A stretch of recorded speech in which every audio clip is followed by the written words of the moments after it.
Hi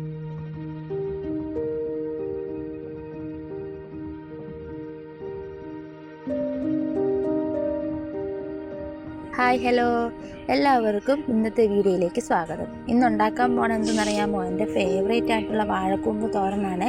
നല്ല കുത്തരിച്ചോറും മോര് കാച്ചിയതും വാഴക്കൂമ്പും കൂട്ടി കഴിക്കാൻ എന്തൊരു ടേസ്റ്റാണെന്നറിയാമോ? അപ്പോൾ നമുക്കത് എങ്ങനെ ഉണ്ടാക്കുന്നതെന്ന് നോക്കാം. അപ്പോൾ അതിന് ആദ്യമായിട്ട് വേണ്ടത് വാഴക്കൂമ്പ് നല്ല കുഞ്ഞായിട്ട് അരിഞ്ഞെടുക്കുക. കൊത്തി അരിയാന്ന് പറയും. കൊത്തി അരിഞ്ഞ് വെക്കുക.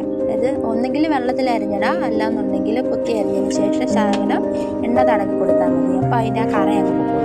പിന്നെ വേണ്ടത് തേങ്ങ, 4-5 കാന്താരിമുളക്. പച്ചമുളകിനെക്കാട്ടിലും ബെസ്റ്റ് കാന്താരിമുളകാണ് കേട്ടോ. കാന്താരിമുളക് ചേർക്കുക. പിന്നെ ശകലം ജീരകം, ചെറിയുള്ളി ഉണ്ടെങ്കിൽ ചെറിയുള്ളി കൂടെ ചേർക്കാം കേട്ടോ. ചെറിയുള്ളി ഇല്ലാത്തതുകൊണ്ടാണ് ഞാനത് എടുക്കാത്തത്. പിന്നെ മഞ്ഞൾപ്പൊടി, കടുക്, ഉപ്പ്, ഇത്രയും സാധനം മതി കേട്ടോ. നമുക്ക് ആദ്യം നല്ല ചൂട് കട്ടിയുള്ള ഒരു പാത്രം എടുക്കാം. പാത്രം അടുപ്പത്ത് വയ്ക്കുക. ചൂടായി കഴിയുമ്പോൾ തന്നെ എണ്ണ ഒഴിക്കണം.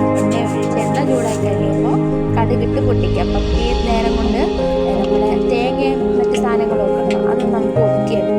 അരകല്ലിൽ ഒതുക്കിയിട്ട് തോരൻ വയ്ക്കുകയാണെന്നുണ്ടെങ്കിലാണ് അതിന് ഏറ്റവും ബെസ്റ്റ്. അരകല്ലെടുത്ത് പൊക്കാനുള്ള ആരോഗ്യശേഷി എനിക്കില്ലാത്തതുകൊണ്ട് ഞാനത് മിക്സിയിലാണ് കേട്ടോ ഒതുക്കിയെടുത്തേക്കുന്നത്. എന്നിട്ട് കടുക് പൊട്ടിക്കഴിയുമ്പോൾ ഈ വാഴക്കൂമ്പും ഈ നമ്മൾ ഒതുക്കി വെച്ചിരിക്കുന്ന തേങ്ങ സാധനങ്ങളും അതും കൂടി ഇട്ട് ഒന്ന് ചെറുതായിട്ട് ഇളക്കിയിട്ട് ഒരു 10 മിനിറ്റ് ഒന്ന് അടച്ച് വെച്ച് ആവി കയറ്റുക. ആവി കയറ്റിയിട്ട് 10 മിനിറ്റ് കഴിഞ്ഞതിന് ശേഷം തേങ്ങ ഒതുക്കുന്നതിൻ്റെ കൂട്ടത്തിൽ ഉപ്പ് ചേർക്കുകയാണെങ്കിൽ അതായിരിക്കും ഏറ്റവും ബെസ്റ്റ്. ഞാനിപ്പോൾ അങ്ങനെയാണ് ചെയ്തിട്ടുള്ളത്.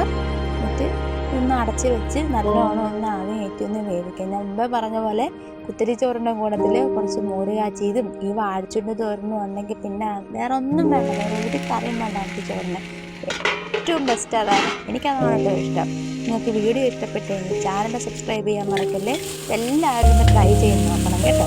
എന്നിട്ട് അഭിപ്രായം കമൻറ്റ് ചെയ്യാൻ മറക്കല്ലേ. ടാറ്റാ.